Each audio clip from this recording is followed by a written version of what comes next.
introducción, el nuevo gobierno que va a iniciarse el 16 de agosto tiene ineludiblemente que hacer frente a una realidad que desde hace años los organismos internacionales como el Banco Mundial, el Fondo Monetario, el Banco Interamericano de Desarrollo, así como las firmas calificadoras de riesgo, los bancos de inversión, incluso los propios tenedores de bonos de la República, han venido reclamando, y es la aceleración del proceso de consolidación de las finanzas públicas ante el temor de que República Dominicana pudiese en unos años caer en un estadio de insostenibilidad de las finanzas públicas. Y en consecuencia, han recomendado que el país se dedique a analizar la importancia y la ejecución de una amplia reforma de todo su aparataje fiscal, de su sistema fiscal, tanto del gasto como de los ingresos públicos, de cara a garantizar esta necesaria sostenibilidad. República Dominicana ha sido en los últimos 15, 20 años una de las economías más, que más admiración ha generado en la región por su alto crecimiento, por su baja inflación, por sus cuentas externas relativamente razonables, por su apertura a la inversión extranjera, por la fortaleza y su diversificación. Esta es una de las economías más diversificadas de toda la región, y por eso a veces cuando un sector cae, otros entran en operación o aceleran su crecimiento, y la economía, como por arte de magia, de repente registra unos crecimientos que en otros países no podrían ser explicados. Y aquí se explica por el hecho de que no tenemos, a diferencia, por ejemplo, de Chile o de Perú, que son economías muy dependientes de su sector minero, nosotros en cambio tenemos varios sectores que pueden hacer el trabajo del empuje del crecimiento. Entonces, eso ha sido un factor de fortaleza y lo ponen como muestra de la capacidad de resiliencia, de resistencia de nuestra economía. Sin embargo, hay un punto que todos los que evalúan la economía dominicana desde el exterior siempre han indicado que es una debilidad. Y nos referimos al tema de la fragilidad fiscal. República Dominicana, después de Guatemala, es el país con menores ingresos públicos como porcentaje del PIB. O sea, a pesar de múltiples intentos de reformas fiscales, de reformas tributarias, salvando la del 1992 del presidente Joaquín Balaguer, todas las reformas que hemos tenido han sido ligeras, a veces son contrarreformas, a veces son parchos, a veces no forman parte de un esquema integral de reforma de la parte tributaria del país. ¿Qué pasa? Que por alguna razón, cuando usted analiza las opiniones en los medios de prensa, en las redes sociales, en el sector empresarial, incluso hasta en los propios partidos políticos, hay una especie como de imaginarium, en el sentido de que nosotros no podemos pensar en más impuestos. O sea, que la economía dominicana está saturada de impuestos y que por lo tanto es una discusión que no tiene sentido, y que por lo tanto lo que hay que hacer es recortar el gasto público. Y se plantea y se dice que la República Dominicana es uno de los países de la región donde más despilfarro hay del gasto público, donde más se gasta innecesariamente, y que en consecuencia hay espacio, como bien decía también en el caso mexicano el presidente López Obrador, de reducir el gasto público para resolver el problema de la fragilidad de la finanza pública. Cuando uno proyecta la imagen de República Dominicana con el resto de los países de la región, encuentra que lo que es la realidad no es compatible con la percepción. O sea, República Dominicana, después de Guatemala, de nuevo, es el país con el menor gasto público de toda la América Latina. Entonces, obviamente, los gobiernos, los gobernantes que llegan y asumen la presidencia, lo primero que se encuentran es que no cuentan con ingresos suficientes para satisfacer todas las demandas que escucharon de la población en los tiempos de campaña. Si usted visita municipio, distrito municipal, provincia, etcétera, va a estar escuchando reclamos de obras que hemos ido acumulando como una deuda de infraestructura que tiene la nación con la población. Entonces, cuando ellos ven eso, dicen, bueno, yo llego y déjame ver cuáles son los ingresos, esto es lo que hay. Y ahí se dan cuenta que los recursos no alcanzan y que todo el discurso de que el gasto público es abultado queda en el ámbito, en ese cloud de, de la imaginación, de que no es real. Entonces, una cosa es el mundo que vivimos, los que pertenecemos a los estratos de ingresos más altos, que tenemos prácticamente todas nuestras necesidades cubiertas y más que cubiertas. Y otro es la realidad de la población de clase media baja y clase baja y los más pobres, que le falta casi de todo. Entonces, cuando usted encuentra eso, uno dice, bueno, ¿qué hacemos? No, yo no tengo problema porque yo tengo mi automóvil en que moverme. Pero los de abajo no tienen automóvil. Entonces, frente a eso, tú dices, ¿cómo yo le resuelvo? ¿Cómo yo lo doto de un transporte masivo de pasajeros que sea eficiente? ¿Cuáles son las opciones? Son los sistemas de autobuses rápidos con carriles independientes, son los sistemas de metro como lo que están descubriendo la mayoría de las ciudades de América Latina. Bueno, sí, todo eso cuesta dinero, pero si la gente entiende que ya se paga demasiado impuesto, que tenemos un déficit, que ya hay una deuda muy alta, no hay duda de que estamos atrapados en una situación que es difícil de resolver. Entonces, cuando usted tiene ese tipo de situación y hay una imagen fuerte de que hay despilfarro, la estrategia que se recomienda y que uno ha visto ya a la nueva administración que comienza a recorrer la que va a ser la nueva administración por ese camino, es el de cómo yo construyo calidad moral, o sea, cómo yo me doto de autoridad moral, de calidad moral, para luego yo poder exigir. Bueno, la forma más inteligente de hacerlo es, si es verdad que hay despilfarro, si es verdad que hay instituciones que sobran, vamos a actuar y vamos a actuar rápidamente.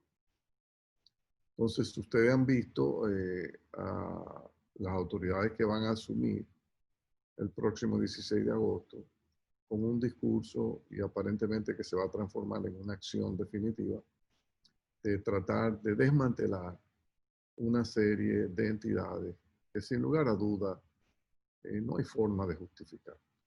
Se han venido arrastrando a través del tiempo, fueron creadas hace 30, 35 años, no tienen realmente ningún tipo de justificación. Han sido creadas por diferentes gobiernos, del Partido Reformista, del PRD, del PLD, todos han contribuido a crear todo este archipiélago de entidades, muchas con actividades solapadas, unas similares a las de otras que ya llenaron su rol y que no juegan ese rol porque la economía se ha modernizado y ha avanzado lo suficiente. Entonces, a mí me parece muy adecuado comenzar con este proceso.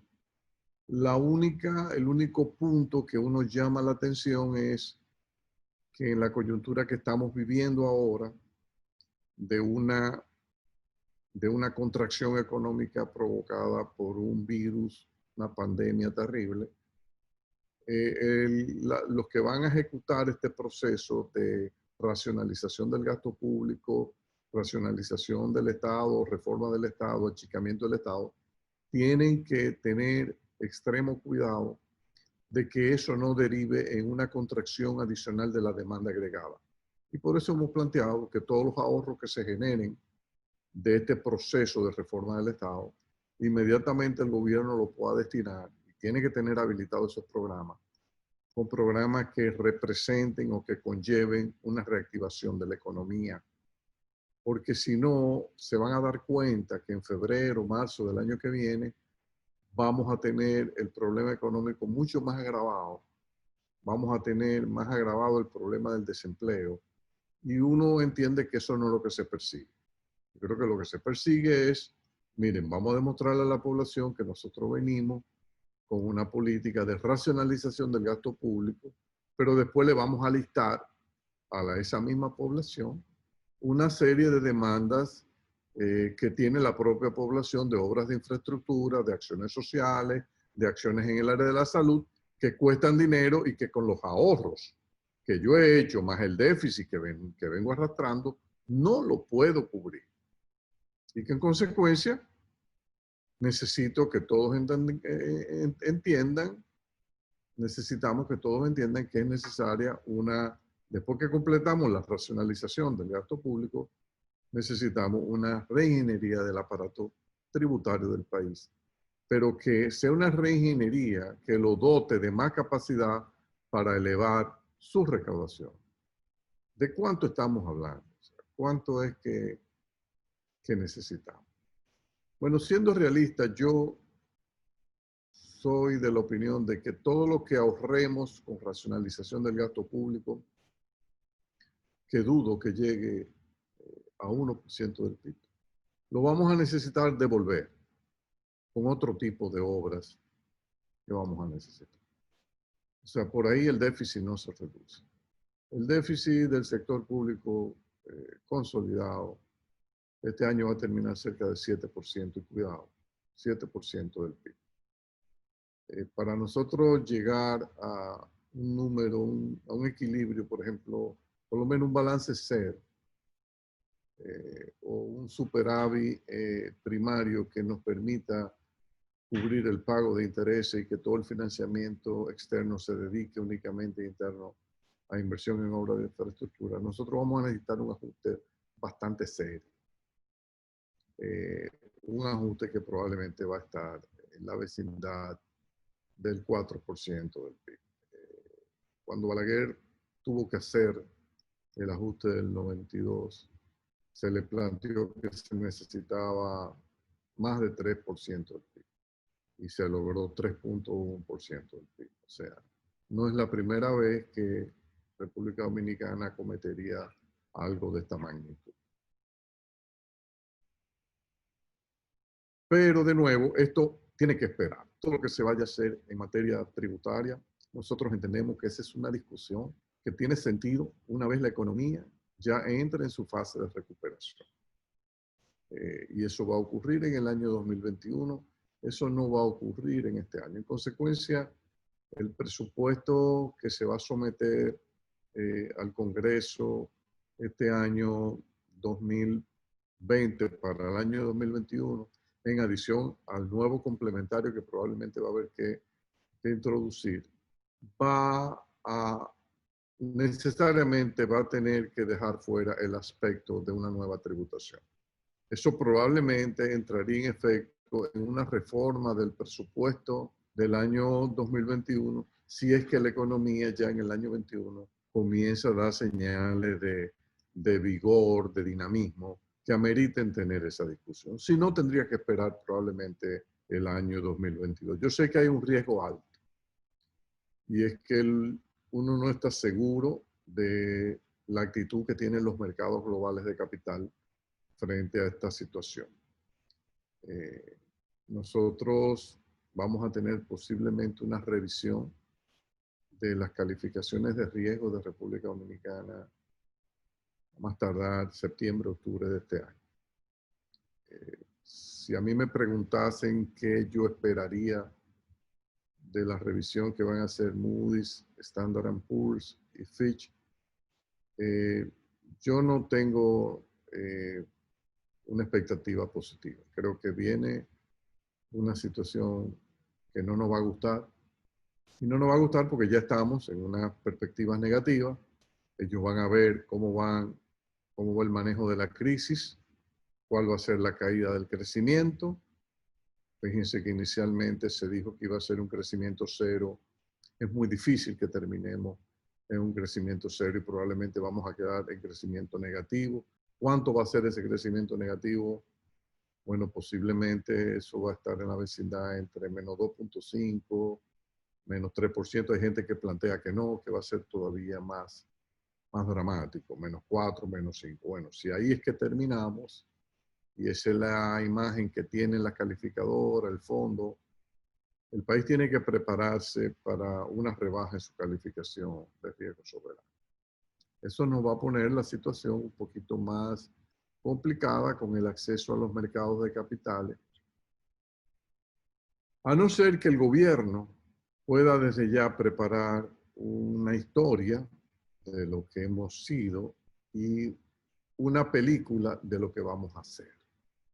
Y los mercados conocen bien la historia de lo que hemos sido, pero quieren saber, y le interesa más, cuál es la película que le vamos a proyectar de los próximos 4 años. El nuevo gobierno debe sentarse con urgencia a preparar esa película para mostrársela a todo el mundo, o sea, a las firmas calificadoras de riesgo, a los bancos de inversión, al BID, al Banco Mundial y al Fondo Monetario. Y debería, de alguna manera, tener one-to-one meetings con los tenedores de bonos más grandes de bonos de República Dominicana. El gobierno y el Ministerio de Hacienda debe tener el listado y sabe quiénes son, para explicarle qué es lo que se proponen hacer, qué es lo que se está haciendo a nivel de la reforma del Estado, la racionalización del gasto público, qué se va a hacer con los recursos que se van a liberar.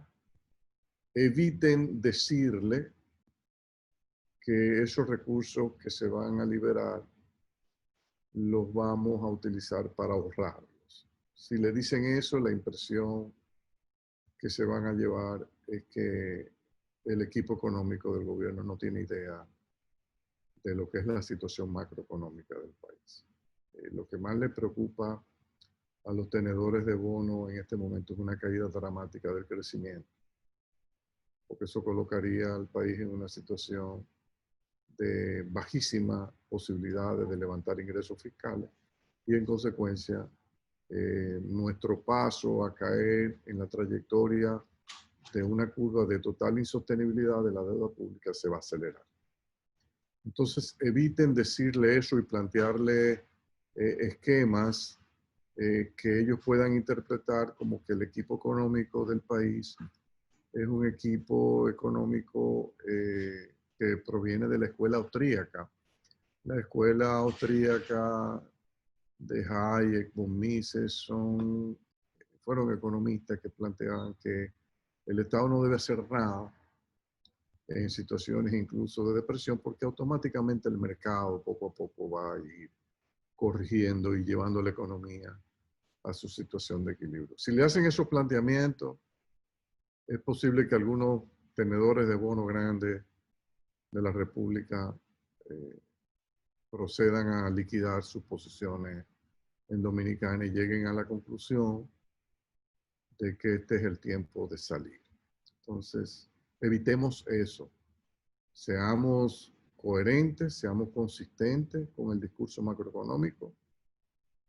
No demos una señal de que no sabemos para dónde vamos.